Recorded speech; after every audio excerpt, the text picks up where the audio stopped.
Well, it took overtime and a 16-10 victory at PLU at Spark Stadium, but the Cats, they come out on top against PLU, and I'm Kevin Nelson, joined by head coach of the Wildcats, Joseph Smith. Coach, let's jump right into it. You said expect the unexpected. I'm almost certain nobody expected overtime in this game. Kind of walk me through the experience for you on the sideline and your team walking away with victory, nonetheless, 16-10. Well, I think overtime games are well, they're truly amazing. I think in college football in particular, because the game will end on one play, and Right. rather than taking a knee or a less dramatic finish. So it's always an awesome high for one team and a terrible low for the other. And I was really glad we got to experience that. And then obviously win is excellent. And ultimately that'll be great for our team to have to go through that and we haven't. It's been a long time. I think long time since we've been in the playoffs, or I should say the overtime.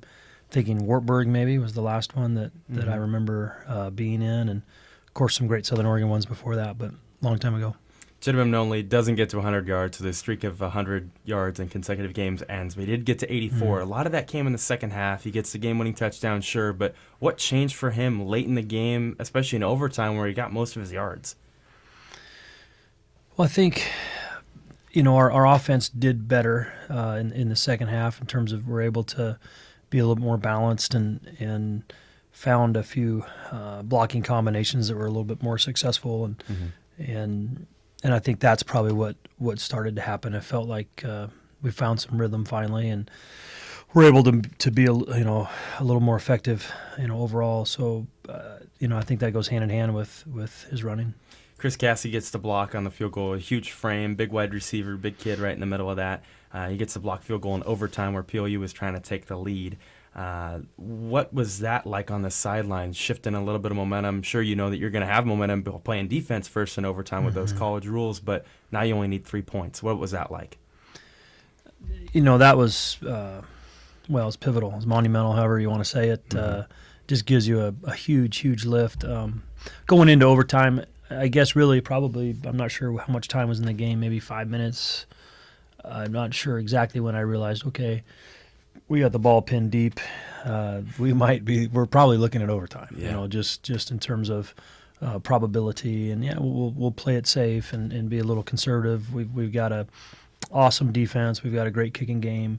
If this game goes to overtime, it's in our favor, and I think that was really sort of the mindset. So going into the overtime period was awesome. Okay, great. They kick a field goal. Okay, that's even better. But now we block it. That's fantastic. I was tempted to kick right away. In terms of, not really, but as soon as we got that 15-yard run or 10, 12-yard run, it was okay. We're in great easy range, and it's why we sort of decided to kick on third down. That was a poor choice from the hash that we were at. I should have put it in the middle and would have done that. And that's what we started to do the next play, but then, Chitta put it in the end zone. So Aiden Wilder struggled behind a beat-up offensive line, just couldn't move the ball down the field. Some poor decisions, thrown off his back foot, triple coverage a couple of different times. And he did have the touchdown pass to J.D. Laswell. Yeah. We then later saw Wyatt Smith in his first real competitive action. He's out there in a tight, close game, led the Cats down the field,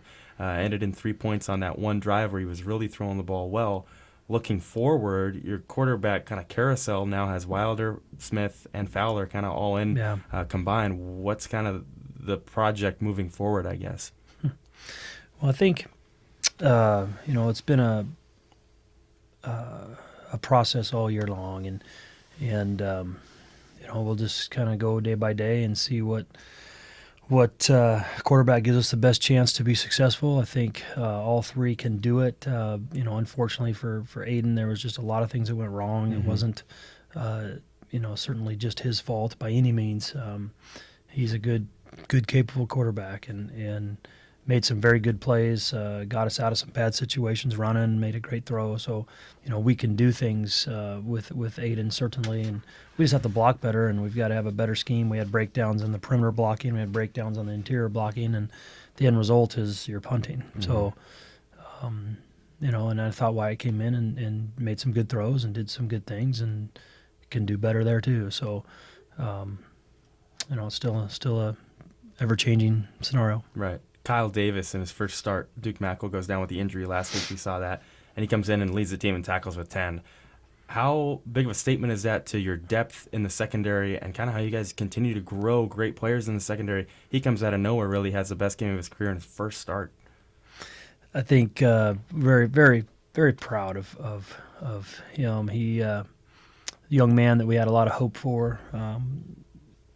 Didn't have maybe the year last year we were hoping that he'd have. Took him a little bit of time to get his feet underneath him, and now is starting to play fast. And I think that you see that with so many players. They get handcuffed with just the schematic demands, and the game really gets fast for them. And then once they really know everything, then the game slows down again, and they're able to play with their ability. And I think that's what you're seeing there. And, of course, Duke is, I think, the best safety in the conference, and he's just so explosive and makes so many plays. Those are big shoes to fill at this point. But now we have some depth, which is right. Wonderful. Lutz tight end DJ Winter, big first quarter there, 4 catches. Of course, the flea flicker play gave him most of those yards, but after that, he had 1 catch for, I think, 5 yards the rest of the game. The game plan, obviously, for PLU was to get their playmaker the ball. They did, but later in the game, you guys silenced him. What changed for you defensively in the matchup against him? Well, the flea flicker was disappointing. I know we had looked for things like that and sort of had an idea maybe it was happening, but they executed it well. Great job on their part. And PLU, we really felt like would get 10, 14 points just on executing new things. They're a very creative program, so they're going to get a couple big plays on everybody just with scheme and getting people the ball, in a way that can hurt you. So I felt like we did great on defense. I was really proud of those guys. They adjusted to the new wrinkles that they saw early and locked in on it and made some plays on the football. There were a couple times they had, especially in overtime, they had guys with a little bit of space, but we were able to recover and knock the ball down. No points in the second half or overtime for PLU after scoring 10 in the first. Well, now you take on Puget Sound at home. You return to the Cat Dome. Tanner Diebold and the Loggers, second best passing offense in the NWC. No more Hans Fortune, felt like he was there forever, but still one of the better passing teams in the conference. Absolutely. I believe Coach Thomas does a tremendous job in the passing game. He certainly has hung his hat on that, and that's what they do. And imagine how much better they'd be if they got rid of that unbelievably bad field that they have. They would even be better, but. But they got a great practice field, so that's fantastic. So, I think they present challenges in the passing game, no question. I think that's a good matchup for us. So I think our defense is looking forward to that. There's just a lot of plays to be made when you play a team like that. Sure.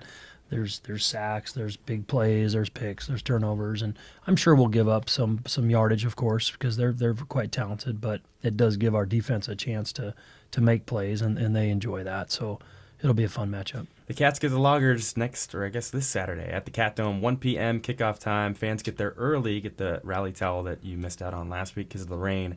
We'll see you there for Senior Day, a lot going on there at the Cat Dome, the final regular season home game of the year for the Cats. Thanks for the time, Coach.